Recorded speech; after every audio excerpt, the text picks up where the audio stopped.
விவசாயிகளே இன்றைக்கி என்ன பண்ணோம்னா நம்மளுடைய வெண்டைக்காய் செடிக்கு பார்த்திங்கன்னா ஏற்கனவே உரம் போட்டு முடிச்சிட்டோம். இது பார்த்திங்கன்னா வேறு வெயில்.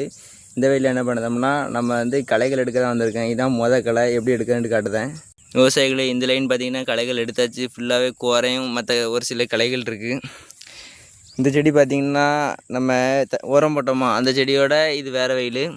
இது பார்த்திங்கன்னா மொட்டு நல்லா பெருசாகிட்டு இன்னும் பார்த்திங்கன்னா ஒரு 3-4-5 நாளில் பூத்துரும். அதுக்கப்புறம் டேரெக்டாக காய் பறிச்சிட வேண்டியதான். அவங்க களைகள் எப்படி எடுக்குன்னு காட்டுதேன்.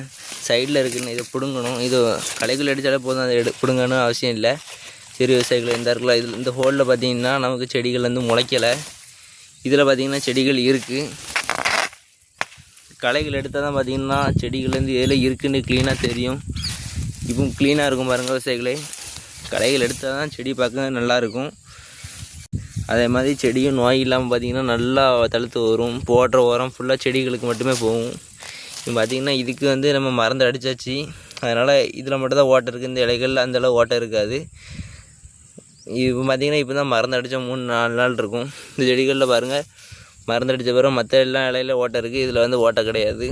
அதுக்குள்ளே மருந்து அடித்த உடனே பார்த்திங்கன்னா அந்த எஃபெக்டில் புழுகள்லாம் செத்துரும். சரி விவசாயிகளே பாப்பா அடுத்த வீடியோவில். களைகள் எடுக்க பார்த்திங்கன்னா கிட்டத்தட்ட ரொம்ப நேரம் ஆயிரம் நினைக்கிறேன். இப்போ தான் 3-4 பொலிக்கிட்ட எடுத்திருக்கேன். சரி விவசாயிகளே நம்ம சேனலை சப்ஸ்கிரைப் பண்ணி வச்சுக்கோங்க. வெண்டைக்காய் விவசாயம் எப்படி பண்ணலான்னு சொல்லிட்டு நம்ம சேனலை பார்க்கும்போது அவங்களுக்கு தெரியும். எல்லா வீடியோவும் பார்த்தாலே கரெக்டாக அவங்களுக்கு தெரியும். சரி விவசாயிகளே பார்ப்போம். வீடியோக்கு லைக் போட்டுருங்க. பாய்.